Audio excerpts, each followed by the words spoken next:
Hey tout le monde!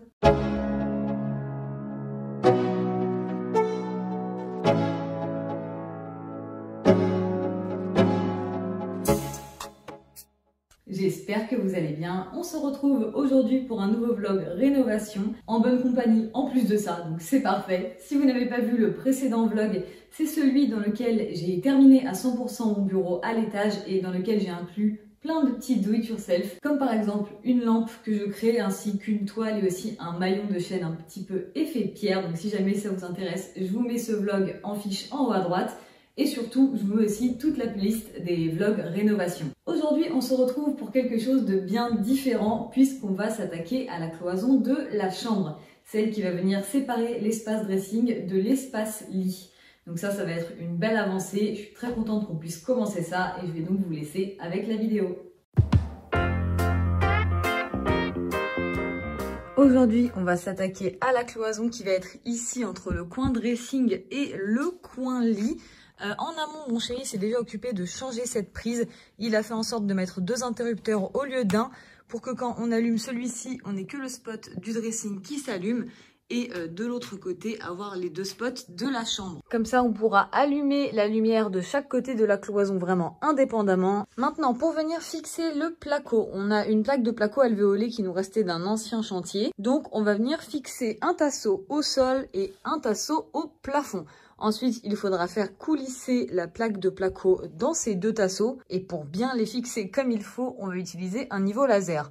Mais avant ça, je vais déjà m'occuper de virer tout ce qui est là, donc la télé, le meuble télé, etc. Alors, on a placé le niveau laser. Là, il y est plus. On a essayé de faire ça très vite parce qu'il avait plus de batterie, ça clignotait. Donc là, mon chéri a déjà fait les 3 trous au sol pour venir fixer le tasseau. Il a aussi déjà fait 4 trous au plafond. 3 pour venir fixer le tasseau et 1 pour faire passer les câbles qui vont passer à l'intérieur de la cloison. Maintenant, les chevilles sont placées, il ne reste plus qu'à fixer les 2 tasseaux en question qui sont juste là. Et après, on va pouvoir faire coulisser la plaque de placo. Mais comme la plaque de placo fait 120 cm et comme vous le voyez, en fait, il n'y a pas assez d'espace ici pour la rentrer entièrement et la faire glisser dans le tasseau. Donc on l'a coupé en 2, dans le sens de la longueur comme ça, histoire d'avoir 2 morceaux qui font 60 cm de large et que ce soit plus facile à coulisser.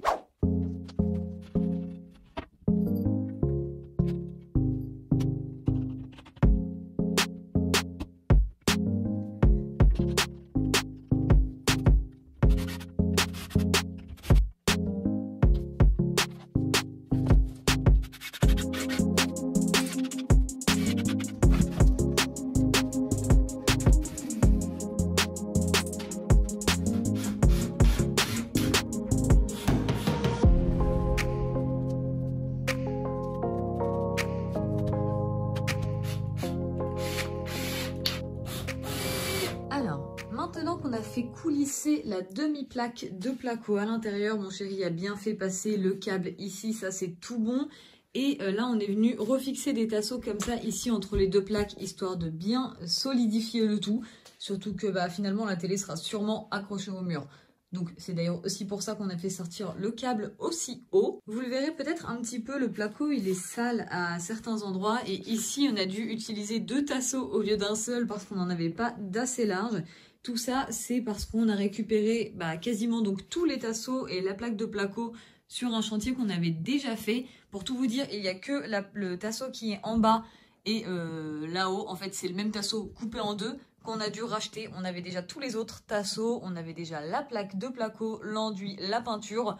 En gros, toute la cloison ne nous aura coûté que 6 € le prix du tasseau. Donc ça, c'est plutôt cool. Maintenant qu'on a ça, on va donc venir faire coulisser la 2e plaque de placo. Remettre un tasseau à l'autre extrémité comme on l'a déjà fait de ce côté-là. Et une fois que ça se sera fait, il ne restera plus qu'à visser partout le placo sur les tasseaux.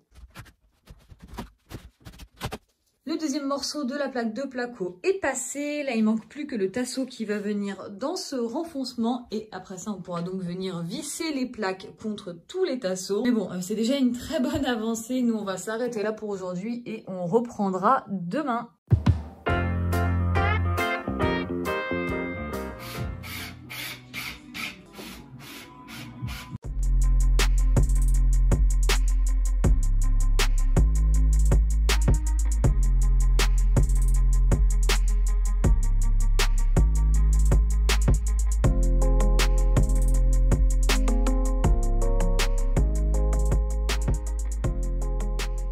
le dernier tasseau qu'il manquait de ce côté-là, c'est bon. Les plaques de placo sont vissées. Donc maintenant, la prochaine étape, ça va être l'enduit. Je pense qu'avant de mettre les bandes armées sur les côtés, on va déjà remplir un petit peu d'enduit, histoire de combler un peu le creux et d'avoir une base plus plate pour mettre les bandes. Donc à voir si on met les bandes armées aujourd'hui ou demain. En tout cas, bon, on avance tranquillement, ça se passe plutôt bien.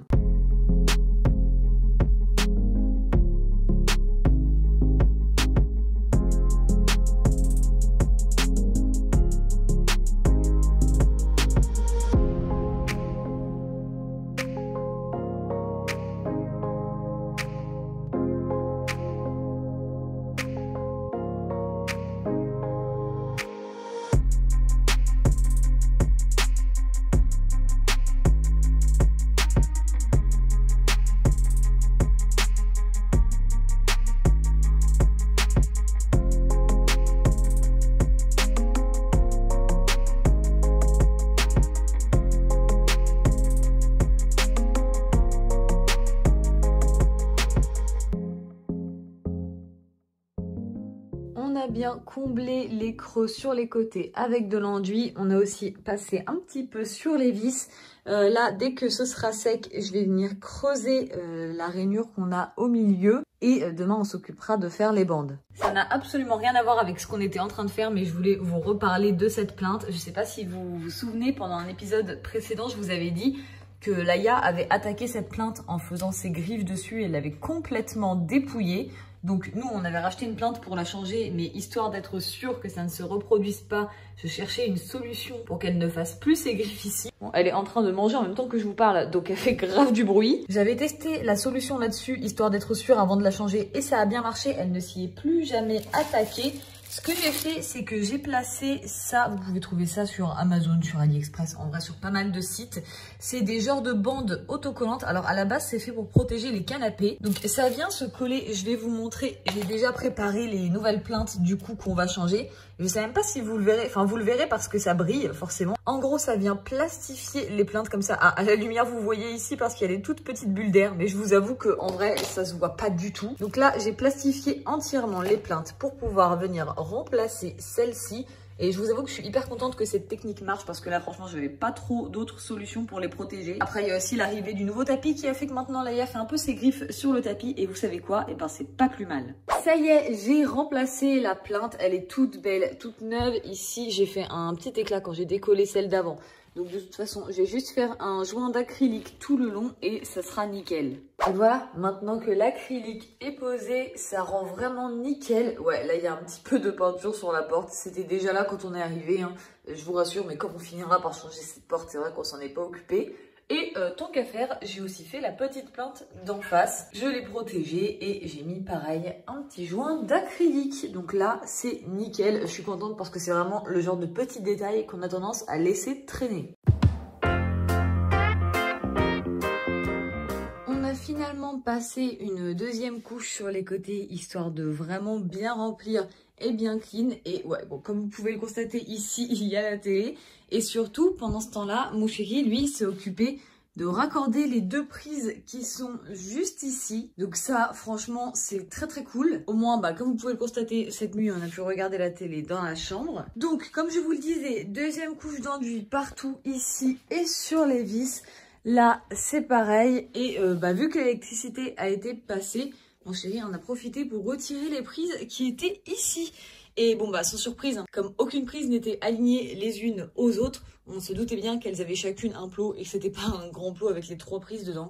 Donc bon, voilà, je suis en plein atelier rebouchage de trous ici et du petit trou qu'on a là, qui est celui du radiateur. Bon, alors après avoir fait cette cloison, je peux vous dire que s'il y a bien un truc sur lequel on n'est pas hyper calé, c'est les bandes. Franchement, on a galéré. En plus, la première, celle que j'ai faite là, qui est en plein milieu, clairement celle qui devait être le mieux faite, je sais pas pourquoi j'ai commencé par celle-là, donc forcément, vu que j'en avais jamais fait avant, je savais pas trop quelle dose d'enduit je devais placer en dessous et j'en ai pas mis assez. Ce qui fait qu'à un moment donné, on a dû ressoulever la bande pour remettre de l'enduit. On a eu des problèmes de bulles d'air, bref, c'était vraiment une galère. Pour ce qui est des bandes armées sur le côté, là par contre, il y a eu aucun souci, mais ouais, la bande du devant là, c'était un petit peu une catastrophe. On est de retour sur ce chantier bien plus tard. Sans vous mentir, je pense que ça fait plus d'une semaine que ça n'a pas avancé parce qu'on a eu du monde, d'autres choses à faire. Bref, on a laissé ça un petit peu en stand-by. Comme vous pouvez le constater, le dressing à l'arrière est protégé. J'ai mis aussi une bâche sur le bout du lit comme ça. Puisque entre temps on a poncé quand même ce qu'on avait mis et on avait repassé une deuxième passe, mais on attendait de filmer pour pouvoir aussi placer la bande en haut. Ça on l'a pas fait. Je vais vous montrer de l'autre côté. Ici franchement c'est plutôt clean, on a moins galéré avec ce côté là qui sera moins visible pour le coup que l'autre côté. Au niveau des prises ici et de là où il y avait la fixation du radiateur, tout est bien rebouché, on est tout bon. Donc là monsieur va s'attaquer aux bandes là-haut. Ensuite il faudra passer les dernières passes d'enduit. Mais ça pour le coup, l'enduit et le ponçage, je vais pas vous le montrer parce que c'est pas forcément ce qu'il y a de plus parlant en vidéo. Donc je vous laisse avec les images de la bande là-haut et ensuite nous on vous retrouvera directement à l'étape peinture.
Ça y est, on en a enfin terminé avec l'enduit qui est clairement pas notre étape préférée, donc on passe à la peinture. Enfin non, même pas encore, on passe déjà à la sous-couche, étant donné qu'on peint sur du placo directement. Et vous allez le voir, non seulement le placo il boit énormément, ce qui fait qu'on a fini par mettre 2 couches de sous-couche, histoire d'être sûr avant de réellement passer à la couche de peinture, mais surtout ce qui est très étrange avec cette sous-couche, en tout cas nous ça nous a étonné, c'est que elle blanchit en séchant. Là, comme vous le constatez, elle est très peu couvrante, mais dès qu'elle va sécher, elle sera beaucoup plus blanche. Et vous allez voir quand mon copain va commencer à faire la deuxième passe, le mur ayant séché est déjà beaucoup plus blanc que sur ces images.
L'étape sous-couche et l'étape peinture sont terminées, ou du moins pour cette cloison.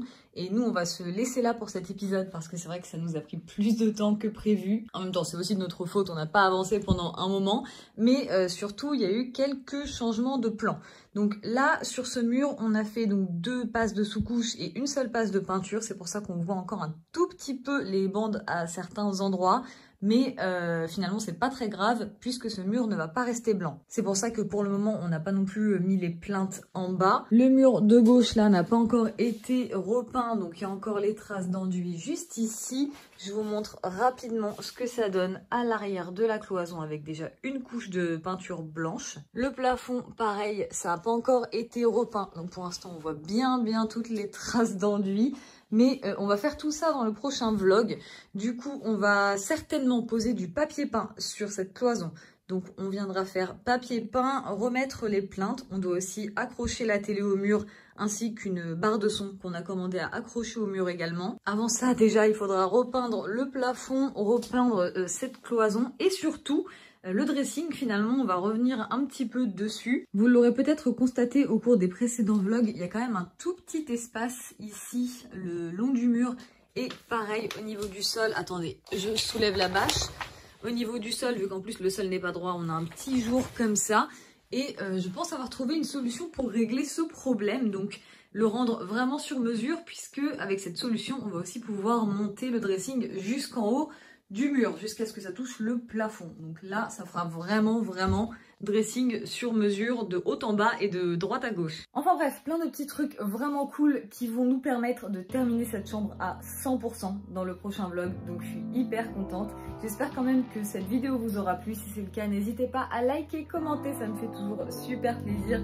Et pensez à vous abonner, ça me soutient énormément. Sur ce, moi je vous dis à dans 2 semaines pour le prochain vlog et à dimanche pour une nouvelle vidéo construction dans les Sims. Passez une bonne journée. Allez, ciao!